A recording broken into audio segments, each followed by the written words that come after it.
In the name of Allah, who is most merciful and beneficial. Today our topic is Muslim family law. As you know that we have already know about the family laws. What are the family laws? What are the basic concepts? Today we will discuss in detail. So first of all, we will see what are topics we will study in this ordinance. Let's see. First of all, show title, application, commencement, definitions, ordinance to override laws. यानी कि definition, show title, application, इन तीनों को हमने पहले discuss करना है। उसके अलावा सक्सेशन है, हमारे पास राइट है जो विरासत में होता है। रजिस्ट्रेशन ऑफ मैरिज, मैरिज को रजिस्ट्रेशन करने का सारा प्रोसीजर, राइट। और पॉलीगेमी मैरिज का कॉन्सेप्ट है। और उसके अलावा तलाक है, resolution of marriage otherwise than तलाक, तलाक। और उसके अलावा एक रेजोल्यूशन ऑफ मैरिज होती है जो कि अदर देन तलाक होती है। और उसके अलावा maintenance, maintenance of wife, maintenance of children, maintenance of parents etcetera. उसके अलावा डावर है हमारे पास, डावर को हमने डिटेल डिस्कस करना है। और उसके अलावा पावर टू मेक रूल्स है। ये सब कुछ हमने इन डिटेल इस वीडियो में डिस्कस करना है मुस्लिम फैमिली लॉ ऑर्डिनेंस में। ओके हो गया, तो चलिए स्टार्ट करते हैं। सबसे पहले हमारे पास मुस्लिम फैमिली लॉ ऑर्डिनेंस 1961 का टेक्स्ट है। It is in force to March 1961 in Pakistan after the independence of Pakistan and an ordinance to give effect to certain recommendation of the Commission of Marriage and Family Laws. It means to say that हमारा जो मुस्लिम family law ordinance है ये हमें recommend करता है the commission of marriage, कैसे हमने कोई मैरिज कमिट करनी है, यानी कोई मैरिज हमने करनी है आपस में। मुस्लिम जो लोग हैं, मुस्लिम पीपल है, उन्होंने कैसे अपनी मैरिज को डिसॉल्व करना है और कैसे अपने मुस्लिम मैरिज को रेगुलेट करना है। और इसके अलावा other family laws, guardianship and inheritance etcetera वगैरह ऐसे topics we will discuss in the Muslim family law ordinance 1961। Okay हो गया। So it is expedient where it is expedient to give effect to certain recommendation of the Commission of Marriage and Muslim Family, same as वही line जिसमें मुस्लिम family laws की मुस्लिम marriage के बारे में discuss करेंगे in detail, कैसे उसे dissolve किया जाता है, कैसे रजिस्टर किया जाता है, और कैसे तलाक की जाती है, और कैसे मैरिज डिसॉल्व कर सकती है बाय वुमेन। और उसके अलावा मेंटेनेंस के बारे में डिस्कस करेंगे कि ड्यूरिंग मैरिज मेंटेनेंस क्या है और आफ्टर द मैरिज मेंटेनेंस क्या है। तो no therefore in pursuance of proclamation of 7th day October 1958 and the exercise all powers enabling him that the behalf of the president pleased to make the promulgate following ordinance।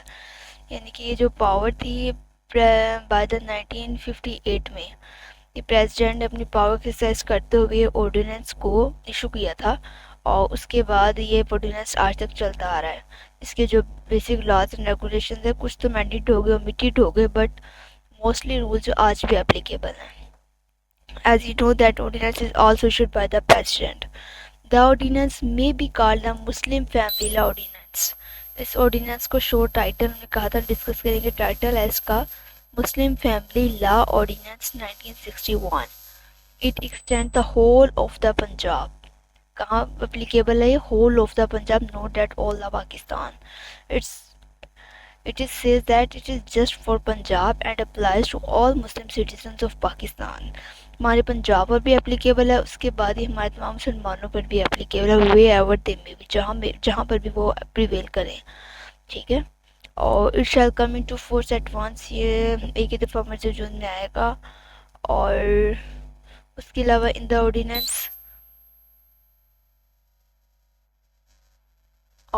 Ordinance arbitration council definitions clause आ गई, इसको आपने detail पढ़ना है definition clause को। ठीक है। तो इसमें पहले जो डेफिनेशंस हैं आपने उसे पढ़ना है। तो मैं कोशिश करूँगी कि आपको ज़्यादा से ज़्यादा क्लियर हो जाए कि डेफिनेशन में जो कॉन्सेप्ट्स हैं। Arbitration council means a body consisting of chairman and representative of each parties. Arbitration council क्या है? इसका मतलब है कि ऐसी बॉडी जिस पे शामिल है हमारा चेयरमैन और रिप्रेजेंटेटिव ऑफ ईच पार्टीज, हर पार्टीज का एक एक रिप्रेजेंटेटिव। ठीक है। Of a matter under the ordinance in case any party fails to nominate a representative, अगर किसी केस में ऐसा होता है कि कोई पार्टी अपना रिप्रेजेंटेटिव नॉमिनेट करने के लिए यानी कि उसको अपना रिप्रेजेंटेटिव बनाने में फेल हो जाती है यानी कि नहीं बना सकती with in the prescribe time, जो कि टाइम लिमिट से दी गई है विद इन द लिमिट यानी कि 2 to 3 मंथ 2 to 4 मंथ जो टाइम प्रिस्क्राइब है उसके अंदर वो रिप्रेजेंटेटिव नहीं करती the body form without such representative, इस सूरत में वो क्या करेगी without representative shall be the arbitration council, तो वो क्या करेगी अपने आर्बिट्रेशन काउंसिल को परफॉर्म करेगी। तो उसके बगैर ही अगर वो कोई एडवोकेट नहीं करती तो उसके बगैर ही वो जो आर्बिट्रेशन काउंसिल है उसको कंटिन्यू रखा जाएगा, यानी कि फॉर्म हो जाएगी, आर्बिट्रेशन काउंसिल अपना वर्क स्टार्ट कर देगी। चेयरमैन मीन्स अगर वो रिप्रेजेंटेटिव बना लें तो वेल एंड गुड, अगर नहीं कर दे तो हमारी आर्बिट्रेशन काउंसिल वर्क करेगी फॉर द केस, और आगे वो अपील के लिए जा सकती है family court, civil court, high court, but first of all arbitration council पे वर्क स्टार्ट हो जाएगा। रिप्रेजेंटेटिव जो होता है ना वो तो भी हेल्प करता है ना, पूरे केस को स्टडी करता है और केस को देखता है, उनकी पूरी हेल्प करता है। बाकी अगर नहीं वो नॉमिनेट करती हमारी आर्बिट्रेशन काउंसिल डिसीजन करेगी तो आगे हम अपील के लिए फैमिली कोर्ट जा सकते हैं, we have a right, no one can stop अस।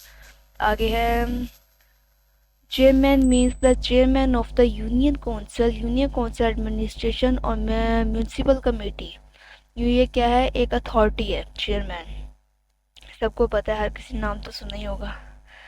तो ये अथोराइज्ड बाय द गवर्नमेंट, इसे गवर्नमेंट ने अथोराइज किया है to discharge the functions of the chairman under the ordinance where the chairman is non Muslim or he himself wishes to make an application and arbitration council or its own lines and is the discharge the functions of the chairman, arbitration council shall be selected of one muslim member of the chairman। ये कह रहे हैं कि ये एक authorised person है जिसे जो कि यूज़ होता है हमारी मुस्लिम फैमिली लॉज में कोई भी प्रॉब्लम को सॉल्व आउट करने के लिए। अगर इन केस ऐसा होता है कि जो हमारा चेयरमैन है वो नॉन मुस्लिम है, अगर वो नॉन मुस्लिम है तो ऑब्वियसली उससे तो मुस्लिम लॉज का नहीं नॉलेज होगा ना, तो जो चेयरमैन काउंसिल उसके पास राइट है कि वो खुद से कोई भी अपने बिहाफ पे मुस्लिम चेयरमैन को अपॉइंट करे जो उनका प्रॉब्लम जो है वो सॉल्व करे, ठीक है। इन केस अगर वो बीमार है या कोई भी वजह है तो in case unable to discharge the functions, अगर वो इस काबिल नहीं है कि वो फंक्शन परफॉर्म करें, then the arbitration court shall select of Muslim member of chairman, यानी कि मुस्लिम मेंबर को चेयरमैन बनाए। एज यू नो दैट हर मुस्लिम का राइट है, अगर ये हमारा ऑर्डिनेंस ही अगर अकॉर्डिंग टू द मुस्लिम है, अकॉर्डिंग टू इस्लाम है, तो ऑब्वियसली हमारा जो चेयरमैन है वो भी मुस्लिम होना चाहिए। तो ये भी तो राइट है ना कि हर कोई जॉब कर सकता है, अगर चेयरमैन जो है वो नॉन मुस्लिम है तो इन केस आर्बिट्रेशन काउंसिल के पास राइट है कि वो क्या करे कि कोई भी चेयरमैन सेलेक्ट करे जो कि मुस्लिम हो, जो डिसीजन करे और जो रजिस्टर्ड करे। ओके हो गया।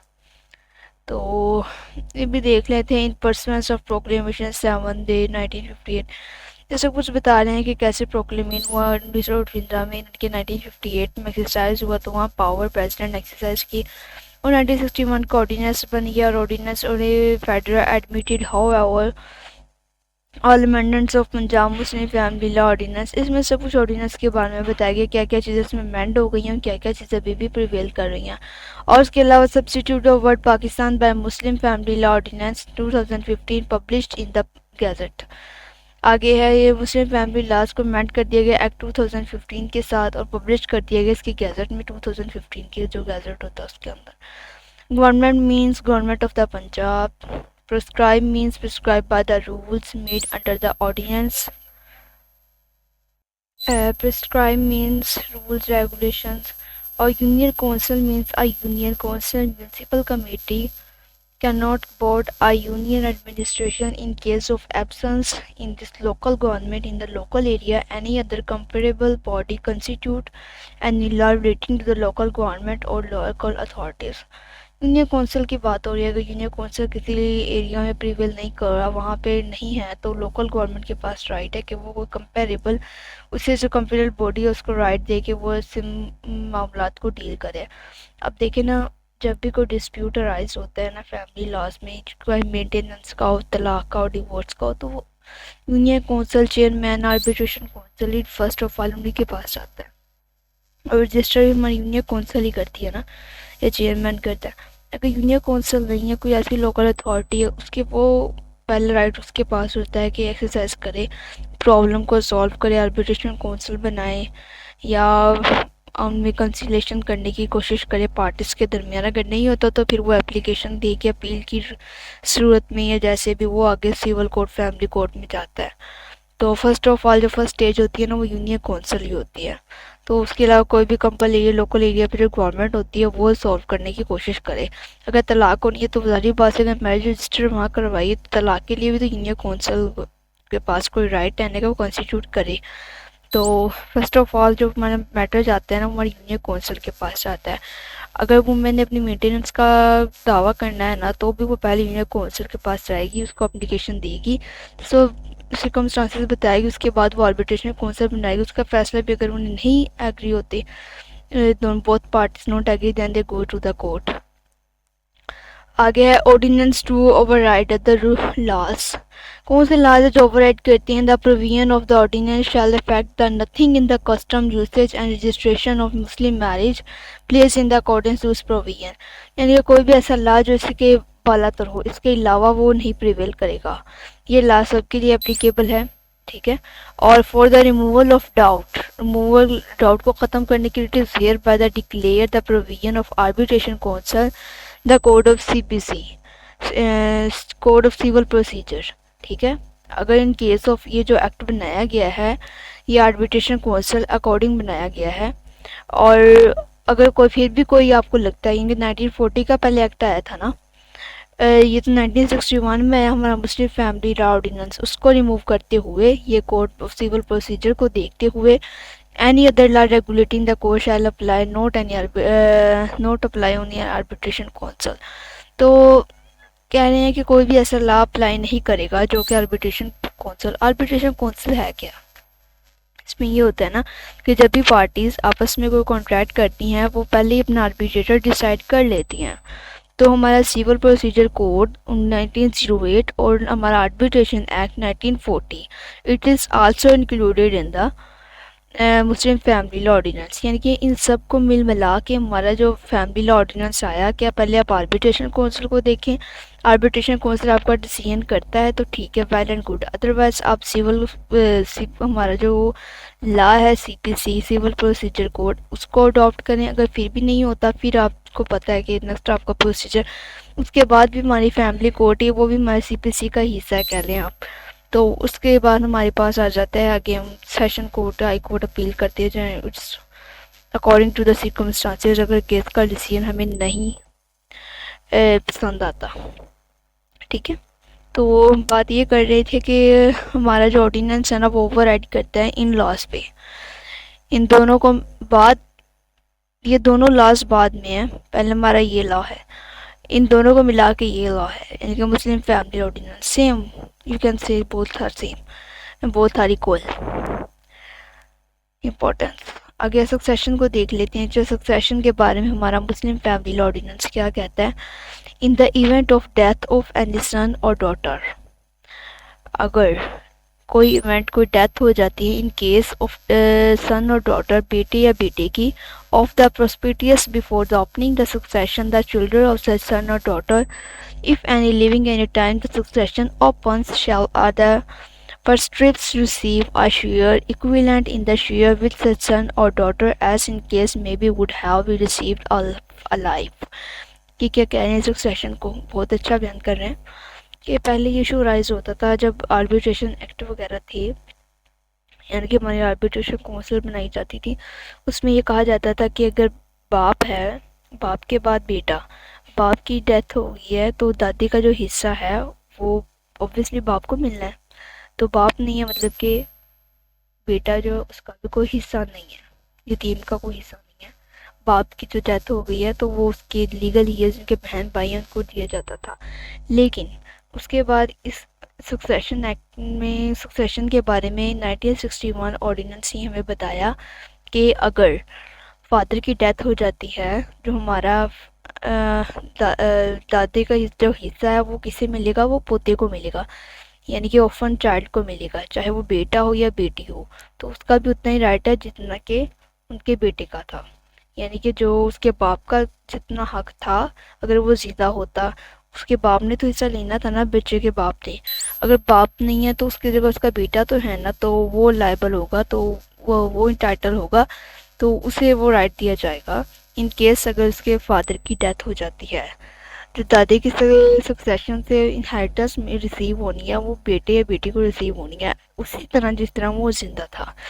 इस सक्सेशन राइट ने ये जो है ना मिसकंसेप्शन इसको क्लियर कर दिया है। उसके बाद है registration of marriage.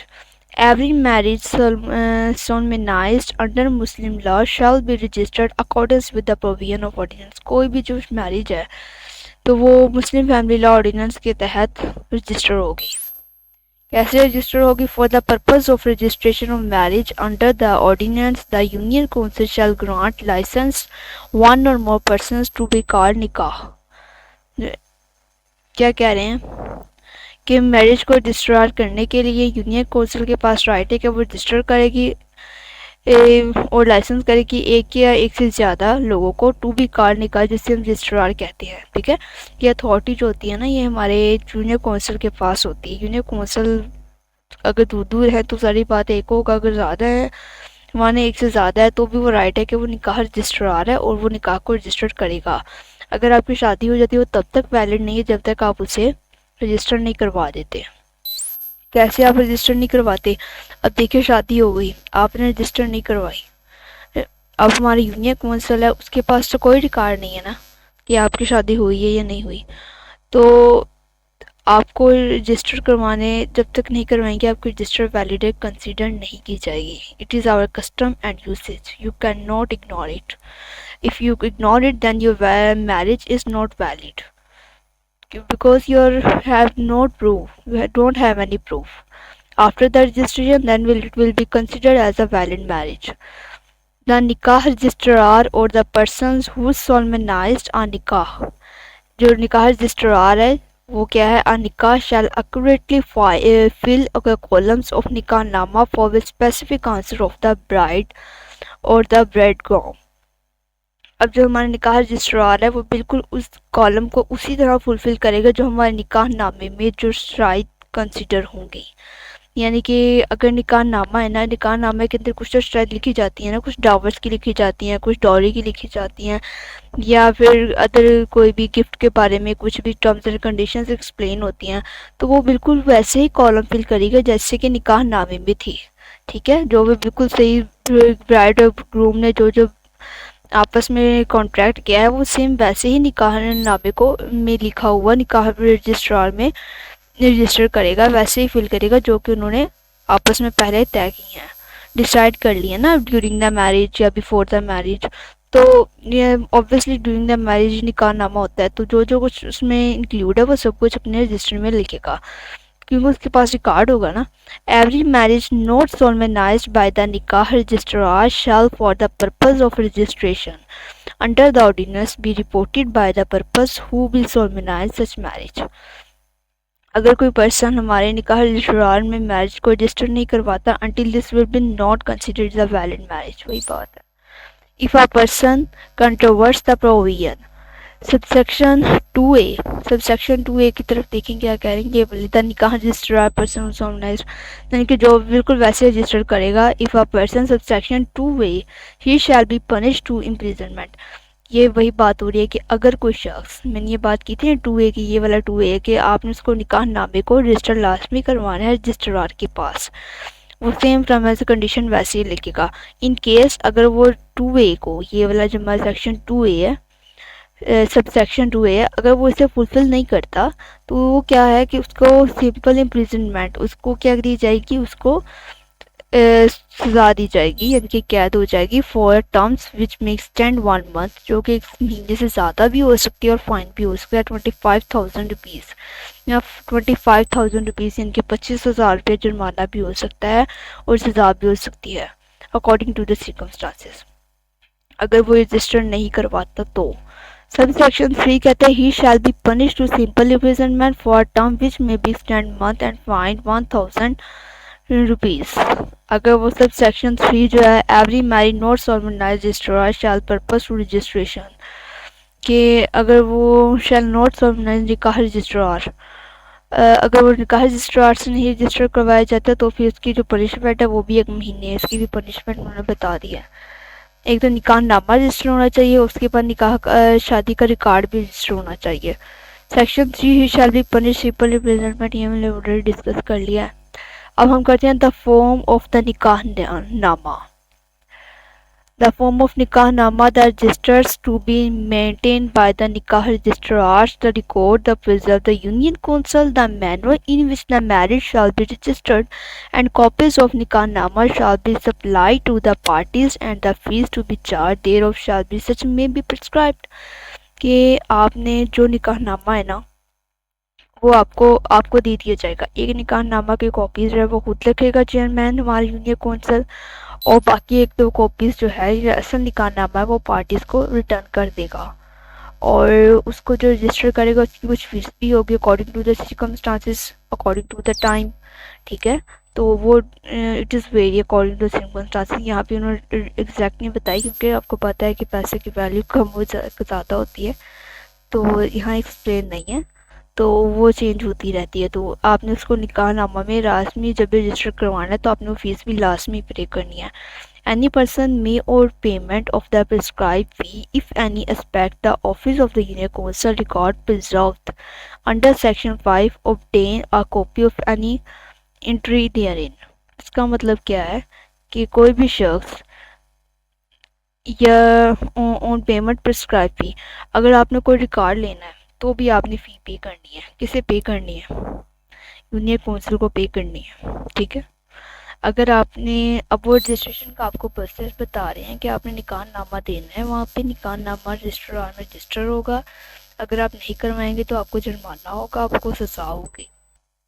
In case अगर आपको आपकी मैरिज डिसॉल्व हो जाती है या फिर आपको कोई प्रूफ चाहिए होता है तो आप किसके पास जाएंगे? ऑब्वियसली यूनियन काउंसिल के पास जाएंगे, क्योंकि आपको तो सबूत चाहिए ना किसी भी चीज़ का। और आपने रजिस्टर भी करवाया था, क्या रजिस्टर था वो रजिस्ट्रार में जहाँ मेंशन किया था, वो प्रूफ तो चाहिए, तो वो कॉपी देगा लेकिन उसकी वो आपसे फ़ीस भी चार्ज करेगा। तो आपको रिकॉर्ड लेने की भी फ़ीस देनी होती है, रिकॉर्ड मेंशन करवाने की भी फ़ीस देनी होती है। तो आगे है पॉलीगैमी मैरिज, का भी कॉन्सेप्ट देख लें कितना है। It is very in detail. अगर मैं बस सिंपल आपको बताती तो शायद हम डिटेल से ना जाते, लेकिन अब जाहिर बात है बेयर एक्ट पढ़ रहे हैं तो टाइम तो लगेगा। चलें स्टार्ट करते हैं पॉलीगैमी को। Polygamy, no man during the substance of any existing marriage shall accept the provision, permission in writing or arbitration council contract another marriage, nor shall any such marriage contracted without such permission registered under this ordinance।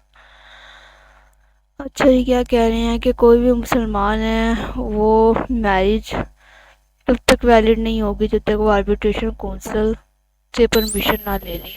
ठीक है, arbitration council क्या होती है?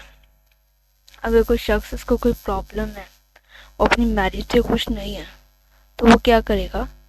Application देगा to the arbitration council, then वो उसे क्या करेगी? परमिशन करेगी।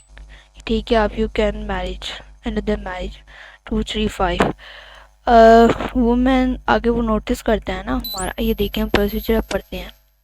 Okay, then application for permission under subsection 1 the submitted to the chairman in prescribed manner together with the prescribed fee and shall state reasons to postpone marriage and proposed marriage whether the consent of existing wife or has been obtained thereof। ये बात मैं बताना चाह रही थी आपको कि union council को उसने एप्लीकेशन तो देनी है और अपना प्रपोज्ड मैरिज भी बतानी है कि वो क्यों रीज़न बतानी है कि किस लिए वो शादी कर रहा है, और उसके अलावा उसने वुमेन से वाइफ की कंसेंट नहीं लेनी, उसको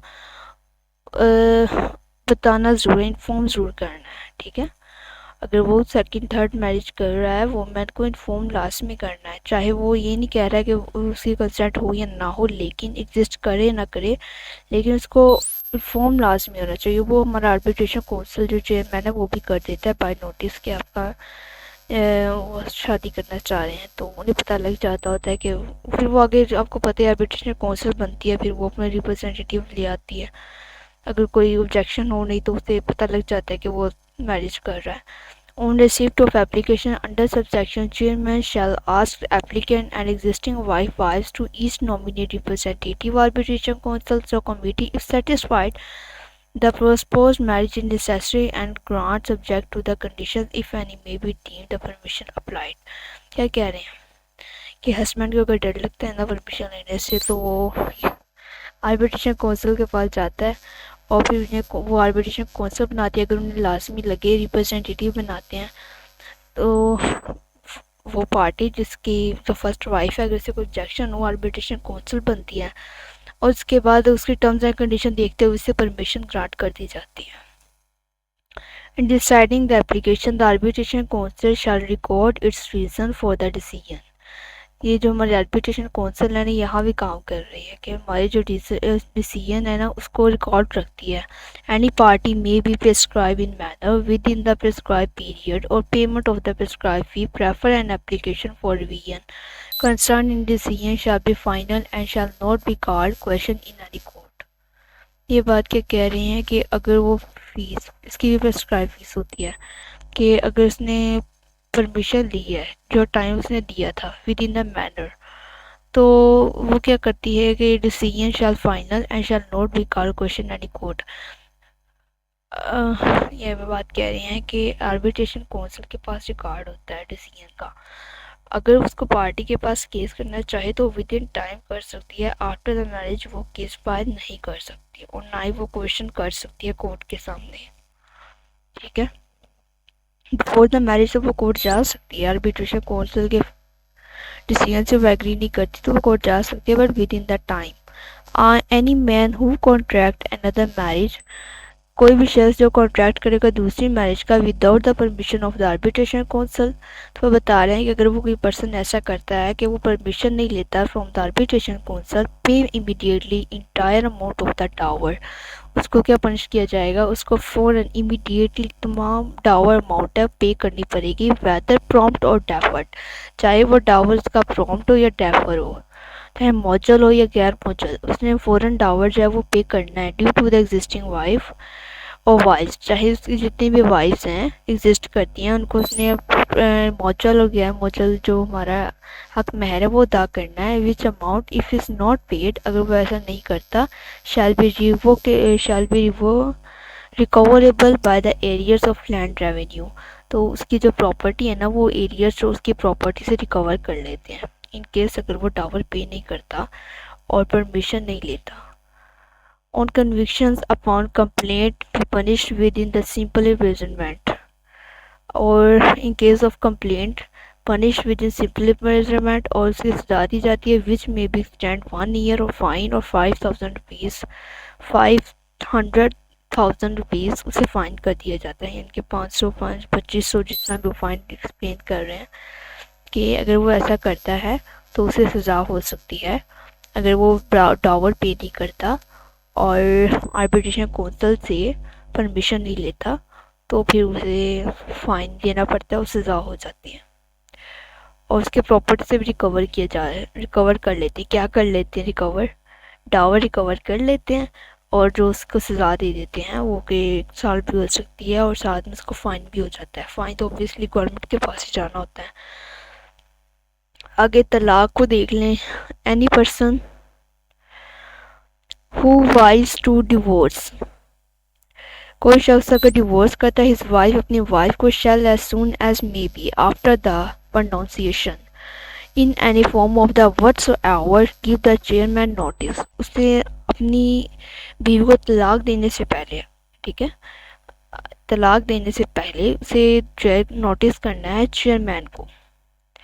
अब बात वही अब फिर वहीं आ गई कि उसने परमिशन लेनी है तो भी चेयरमैन से लेनी है, अगर तलाक लेनी है तो भी चेयरमैन से लेनी है। उसको नोटिस करना है कि in writing his done and shall supply to the copy to his wife, कि वो क्या कर रहा है तलाक दे रहा है, लिख के देगा और वो सप्लाई कर देगा टू द वाइफ को। कौन करेगा, चेयरमैन करेगा, ठीक है। वो चेयरमैन को बताएगा कि मैं अपनी सेकंड मैरिज कर रहा हूँ विद रीजंस, एप्लीकेशन मूव करेगा चेयरमैन को, चेयरमैन आगे एप्लीकेशन मूव करेगा टू वाइफ कि हमारे आपकी तलाक हो रही है तो आपको रिप्रेजेंटेटिव करवाना चाहती हैं तो कर सकती हैं, यू हैव अ टाइम। तो whoever contravenes the provisions of section 1 shall be punishable with simple imprisonment for the term which extend 1 year and 5,000 rupees or both।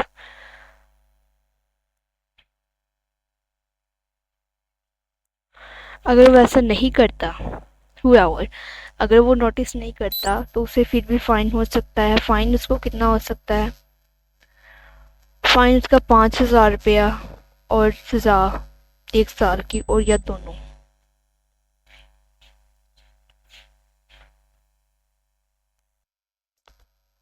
Section 7 का सब सेक्शन 3 आगे प्रोसीजर बता रहे हैं तलाक का कुछ।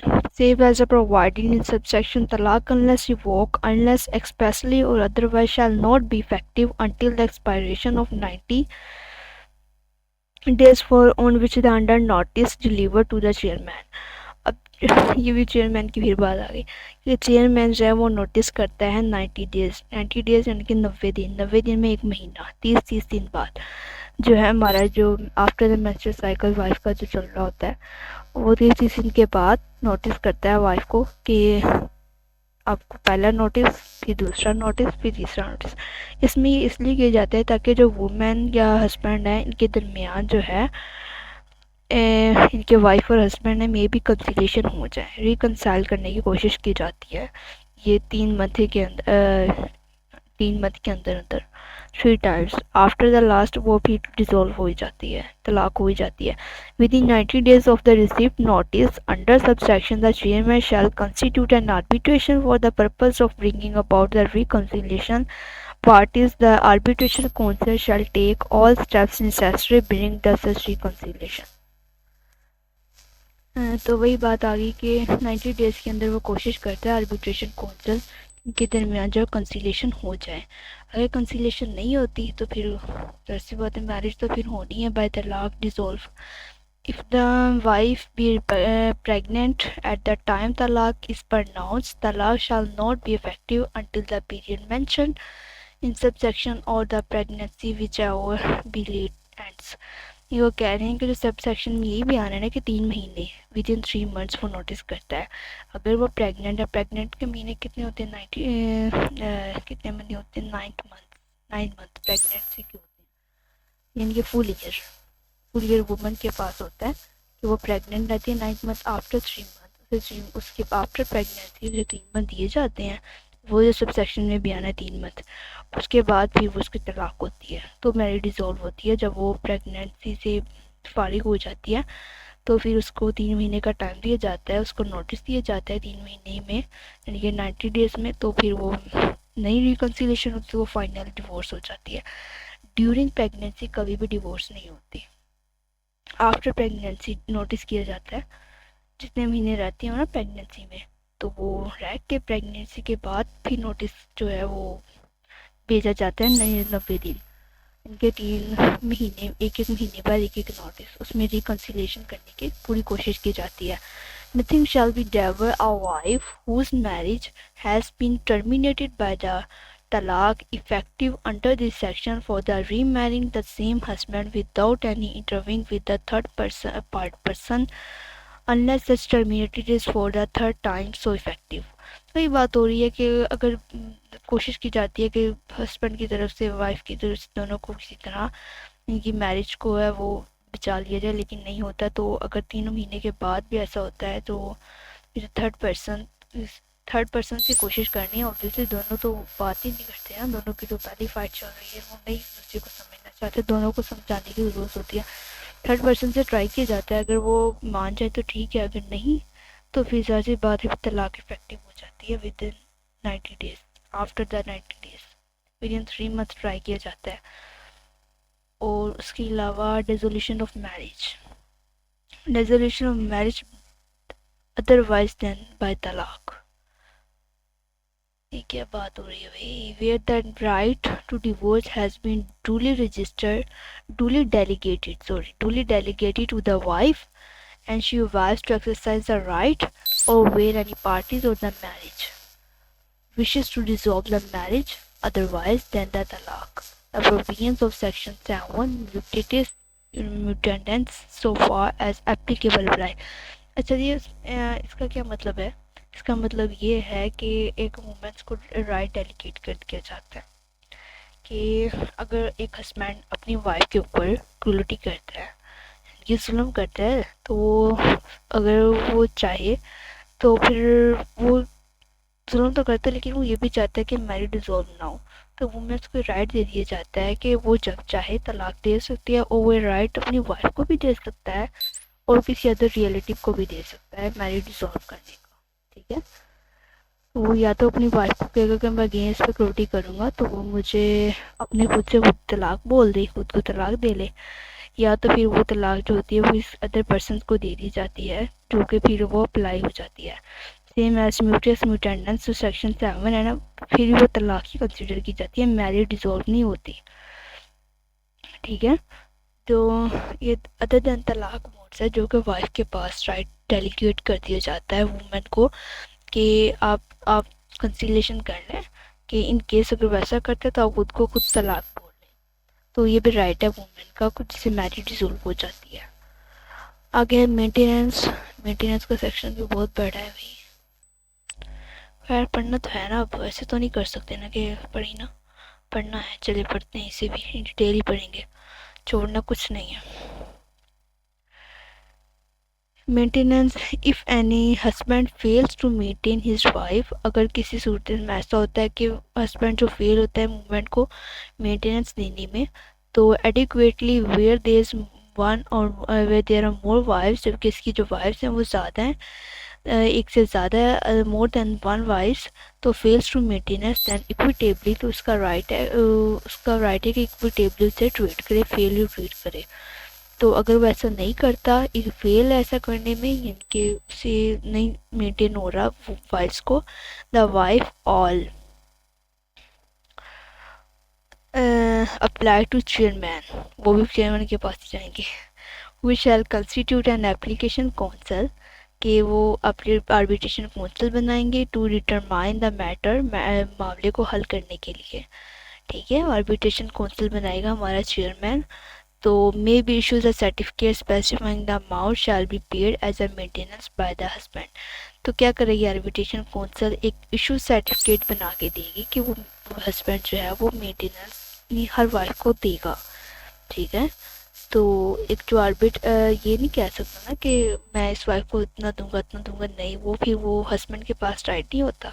अगर वो इक्विटेबली अगर तो खुद से कर रहा है तो वेल एंड गुड, अगर नहीं कर रहा तो फिर वो आर्बिट्रेशन काउंसिल के पास जाती है इकट्ठी होके।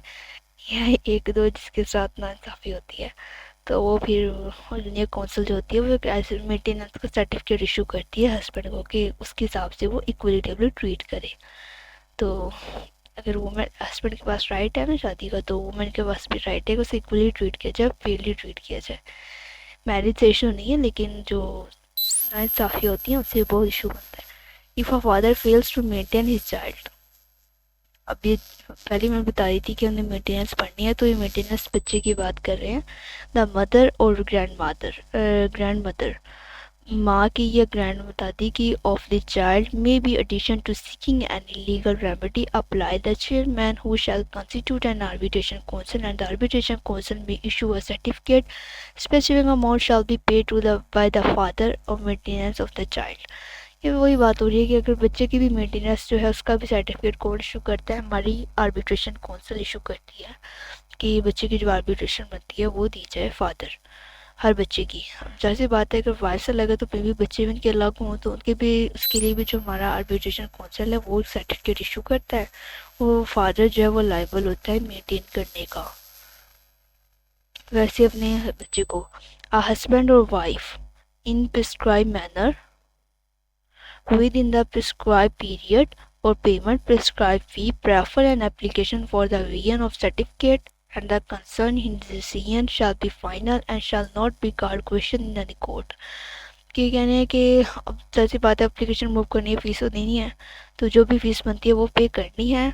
तो द कलेक्टर कंसर्न, अगर कोई मसला हो तो डिसीजन फैसले में शैल बी फाइनल, तो वो फाइनल होगा, और शैल not be called in question and court, और वो क्वेश्चन के अंदर कोर्ट में ये नहीं कहा जा सकता मैं इस फैसले से खुश नहीं हूँ, तो कलेक्टर जो है वो फिर खुद ही आपसे ले लेगा। जो लैंड रेवेन्यू होती है ना वो खुद ही निकाल उस जो मेंटेनेंस होती है ना वो कलेक्ट कर लेती होती हैं कलेक्टर जो होता है, तो वो अपनी एप्लीकेशन कोर्ट में नहीं जा सकेगा। तो provided that the commissioner division में बी एप्लीकेबल एप्लीकेशन में B made in the behalf of the regions record transfer to the application for the revision of the certificate to the collector के पास revision के लिए जाती है और the direct local government और additional commissioner on revision. ये maintenance की बात की जा रही है कि अगर वो हमारा मेंटेनेंस सब भी पे नहीं करता तो कलेक्टर जो है वो उसे कलेक्ट करता है बाय द एरियस प्रॉपर्टी से। Any amount payable under the section 1 to be paid in time shall be revoked areas of the land revenue। वही बात हो रही है कि इन केस अगर वो maintenance of wife maintenance of child पे नहीं करता तो जो हमारे आर्बिट्रेशन काउंसिल है उसका फैसला फाइनल होता है। इसमें ये नहीं होता है कि आप अपील के लिए किसी और चले जाएं, ऐसा नहीं है। उसने जो सर्टिफिकेट इशू कर दिया है उसने अकॉर्डिंग टू सर्कमस्टांसेस देख के किया। बार बार कोर्ट टाइम नहीं ज़ाया करेगी कि वो गेन और अपील के लिए किसी और कोर्ट चला जाए। आपको पता है कि रेस्टिट्यूटी काटा का असूल भी है, तो आपने ये देखना है कि अगर उसने सर्टिफिकेट इशू कर दिया है वो हस्बैंड का राइट है, यानी कि फादर का राइट है कि वो बच्चे की और हस्बैंड जो है वाइफ की मेंटेनेंस दे। इन केस अगर नहीं करता तो कलेक्टर खुद ही कलेक्ट कर लेता है उसकी गवर्नमेंट से। और any amount payable under the section if not revoke arrears land पे वही बात हो रही है। चलिए आगे करते हैं, टावर पे चलते हैं। टावर पे आ गए हैं। Dower dower dower I think last topic, yes dower is our last topic. वो गलती हो गया ना चैप्टर, चलिए हम टावर को पढ़ लें। Where no details where no details about the mode of payment dower are specified in निकाहनामा, जबकि निकाहनामा में टावर की कोई भी अमाउंट जो है वो स्पेसिफाई नहीं है कि आपने कितना टावर पे करना है, और द मैरिज कॉन्ट्रैक्ट या मैरिज कॉन्ट्रैक्ट में भी नहीं है। The entire amount of the tower shall be consumed by the payment on demand. तो फिर तमाम अमाउंट उतनी दी जाएगी जितनी की डिमांड की जाएगी। डिमांड भी आपको पता है कैसे की जाती है, जैसे का स्पेसिफाइड और स्पेसिफाइड टावर पड़ा था कि उसके रिश्तेदार से मालूम कर ली जाती है कि कितना टावर होना चाहिए। तो अगर वो क्या करता है कि अब उसने पे नहीं किया तो उसने टावर जो है पे करना है जितना निकाहनामों में लिखा हुआ है। अगर नहीं है तो उसने इंटायर अमाउंट पे करनी है जो कि हमारा अनस्पेसिफाइड टावर होता है। ठीक है, अनस्पेसिफाइड टावर पता है ना वो कैसे होता है, किसी सेम रिलेशन से बहन भाइयों की या पुप्पी से देख लिया जाता है कि उसका टावर इतना है तो ऑब्वियसली उसका भी टावर उतना है, तो उसने पूरा अमाउंट टावर की देनी है जितनी लॉ में प्रिस्क्राइब है, कम से कम इतनी होनी चाहिए। कि वैल्यू हमारा लॉ भी बयान करता है ना, जैसे कि हम कहते हैं कि 5 तोला 4 तोला, इससे कम नहीं होनी चाहिए। तो जितनी वैल्यू चल रही है टाइम में कि जितने टाइम में वुमेन जिस तरह कहते हैं मेंटेन उसको कर सके, उस ड्राइवर की जो अमाउंट है according to circumstances according to the law देखी जाती है कि इतनी बनती है तो इतनी उसे पे करनी ही पड़ती है। अगर निकाहनामा में लिखे वो तो उसने देनी है, उसके अलावा भी सर्कमस्टांसेस पे बेस करती है। उसके अलावा power to make rules the federal government respect to cantonment areas the provincial government in respect में जो प्रोविंशियल गवर्नमेंट है फेडरल गवर्नमेंट है दोनों के पास राइट है कि वो ये लॉज बना सकते हैं family laws and make rules contrary effect to the purpose of ordinance. उसका पर्पस यही है कि कोई भी लॉ जैसे बालातर ना हो, अगर हो भी तो वो हमारे पास provincial government federal government change कर सकती है, उसके पास ये अथॉरिटी होती है। In making rules under this section government provided breach rules punishable simple representment which may be extend one month and both. और ये बात हो रही है कि अगर किसी रूल्स की वायलेशन होती है तो उसे सज़ा हो सकती है 1 महीना सज़ा और फाइन, और बोथ दोनों ही।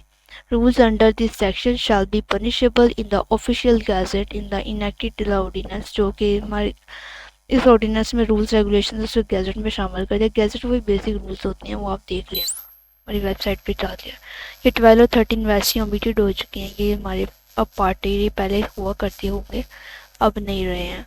तो देख लो summary provincial government central arbitration ordinance, और उसके अलावा federal ordinance central government ordinance 1964, और उसके अलावा ओमिटेड फेडरल डेकोरेशन, ये ज़रूरी नहीं है, लेकिन सब कुछ ना रेफरेंसेस दिए होते हैं, आपने ये रेफरेंसेस को खोल खोल के देखना है। जितनी भी रेफरेंसेस दिए होते हैं ना लास्ट में, आपने इनको एक एक को कर सी, आपका होमवर्क है कि क्या रेफरेंसेस है, फिर हम कल इसको डिस्कस करेंगे। सही है, तो ये देख लेना है आपने। Gadget Pakistan extra ordinary dated 1 August 1967 PP Pakistan penal code 437 467 article 2 read with schedule, आपने इनको आर्टिकल के साथ मैच करके आना है। आगे है substituted word provincial government by the central adaptation law 1964 published in the gadget of the Pakistan extra ordinary. अगर आपने एक्स्ट्रा रीड करना है तो एक्स्ट्रा ऑर्डिनरी आप गैजेट ऑफ पाकिस्तान से रीड कर सकते हैं। Dated year 1964 article 2 read with schedule 2। यानी बताया गया है कि कुछ आपको रेफरेंसेस दिए गए हैं, आप इसे रिलेट करके इनको पढ़ सकते हैं या आप इन वाला दे सकते हैं इन रेफरेंसेस का। तो आप इनको भी देख लें एक बार, ठीक है। अपने इनको ओपन करके देखेंगे ना तो आपको सब पता लग जाएगा ये क्या बताना चाह रहा है आपको ऑर्डिनेंस। तो बेसिक तो मैंने आपको बता दिया है क्या है, बाकी ये जो रेफरेंसेस हैं अब आपने ओपन करके देख लेने जब भी आपके पास टाइम हो, ठीक है। तो बस ये चीज़ें इन डिटेल ही बताई होंगी आपको, जो रेफरेंसेस दिए हुए हैं ना इनको मज़ीद डिटेल से और आगे कैसे ना इंटरप्रेट कर दिया होगा। तो जो मैंने बताया इसको आपने देखते हुए इंटरप्रिटेशन आपने खुद कर लेनी है, सही है। तो आगे मुझे उम्मीद है कि अब आपको मुस्लिम फैमिली लॉ ऑर्डिनेंस के बारे में कुछ भी क्वेश्चन नहीं रहता होगा। तो आपको पहले बताया, अभी बता दूं कि इसके अंदर हमारे पास dower, maintenance, dissolution of marriage, तलाक, polygamy, registration of marriage, succession का कॉन्सेप्ट आया है हमारे पास। ये देखें 2 to 4 to 5 to 6 7 कॉन्सेप्ट हमने क्लियर किए हैं। ये सब अकॉर्डिंग टू द हमारे फैमिली लॉज हैं, इसीलिए जैसे फैमिली ऑर्डिनेंस कहा जाता है क्योंकि ये फैमिली को डील करता है। अब मेंटेनेंस बच्चे की होती है, डावर जो होता है वो वाइफ का होता है, डिसॉल्व करती है वाइफ करती है, तलाक देता है हस्बैंड देता है, पोलीगैमी मैरिज करता है हस्बैंड करता है, परमिशन जो है वो चेयरमैन देता है, और रजिस्टर्ड मैरिज कौन करता है, चेयरमैन करता है, यूनियन काउंसिल करती है, आर्बिट्रेशन काउंसिल जो है वो डिसीजन करती है किसी भी फैसले का। जब इनके दरमियान कोई डिस्प्यूट राइज होता है तो हमारी आर्बिट्रेशन काउंसिल वर्क करती है। और ये सिंपल डेफिनेशन थी आर्बिट्रेशन काउंसिल कैसे बनती है, चेयरमैन क्या होता है और रजिस्ट्रार क्या होता है, निकाह क्या होता है। सो सब कुछ आपको इसमें हमने पढ़ लिया है, इन डिटेल पढ़ लिया है। तो भैया बता दिया कि federal government provincial government law को अमेंडमेंट कर सकती है, बट ये जो लॉ है ये हमेशा प्रिवेल करेंगे हमारी सोसाइटी में, तो हम इससे बालातर आगे नहीं जाएंगे। तो आई होप अब आपको समझ आ गई होगी। अब हमारा जो एक्ट रह गया है वो गार्डियन एंड वार्डशिप एक्ट रह गया है, सही है। तो तलाक एहसन आप पूछ रहे थे कि क्या होता है, ये भी मोड्स ऑफ तलाक हैं। और तकवीज़ तलाक तकवीज़ जो डेलीगेट वाइफ को राइट दे दिया जाता है, जो तलाक तकवीज़ कहा जाता है, ठीक है। ये जो सेक्शन 7 में हमने पढ़ा था ना कि वुमेन को राइट डेलीगेट कर दिया जाता है कि वो जब प्रोबेबिलिटी होती है तो वो हस्बैंड को उसको राइट दे देता है कि तुम अपनी मर्जी से क्या करो, वाइफ मैरिज को रिजॉल्व कर लो। तो उसे तलाक तकवीज़ कहा जाता है। तकवीज़ ऐसा कोई उर्दू का वर्ड है, सिमिलर यूज़ प्रैक्टिस में बहुत यूज़ होता है। तो सेम नहीं कहना है कि वुमेन अपने पास राइट है वो एक्सरसाइज करती है जब हस्बैंड उसे ये राइट दे देता है। उसके बाद मेंटेनेंस हमने पढ़ लिया है, ये सेक्शन 7 में बात हो रही है। इसका सब सेक्शन 3 ये वाला 3 भी नहीं था, ये भी नहीं था, ये डिसोल्यूशन ऑफ मैरिज ये वाला 8 था। जब वो राइट डेलीगेट करता है वाइफ को, she wife exercise the right, वो तलाक एक्सरसाइज को राइट करते हुए फिर वो सेक्शन 7 के ज़रिए भी म्यूटी मेंटेनेंस यानी कि उस पर प्रिवेल करता है, उसे मिलता है कि तलाक हो जाती है। ये भी तलाक कंसिडर की जाती है, ये खुला नहीं कंसिडर किया जाता। ये बात वो बताना चाह रहा है कि अगर वुमेन करेगी तलाक तो वो भी खुला नहीं कंसिडर किया जाएगा, वो हस्बैंड का दिया हुआ राइट कंसिडर किया जाएगा। ठीक हो गया। तो पोलीगैमी का पता लग गया कि कर सकता है शादी, लेकिन उससे पहले नोटिस देना ज़रूरी है, मैरिज को रजिस्टर करवाना ज़रूरी है। हमारे चेयरमैन हमारा आर्बिट्रेशन काउंसिल विल डिसाइड, और अगर मेंटेनेंस डिसाइड हो जाती है तो फिर वो क्या है, कलेक्टर कलेक्ट करेगा उस पे ये नहीं कि वो आगे जाके अपील कर सकता है, लेकिन रेस जुडिकाटा का असूल है कि अगर एक कोर्ट में आपका केस चल रहा है तो आप दूसरे कोर्ट में अगेन वही केस फाइल नहीं कर सकते। मे भी अगर इसका से चेंज हो, पहले भी उसने मेंटेनेंस पे बात हो रही थी इस कोर्ट में, फैमिली कोर्ट में, फिर वो मेंटेनेंस के लिए वहाँ चला गया, इशू तो वही है ना। तो इसलिए तो आप अगेन उस इशू पे बात नहीं कर सकते। ICPC का ये रूल है। ओके, तो आज के लिए इतना ही। इंशाल्लाह नेक्स्ट में हम पढ़ेंगे गार्डियन वारशिप एक्ट, इंशाल्लाह नेक्स्ट वीक। तो आज के लिए अल्लाह हाफिज़। कोई क्वेश्चन हो पूछ लिया करे आप, किसने रोका है।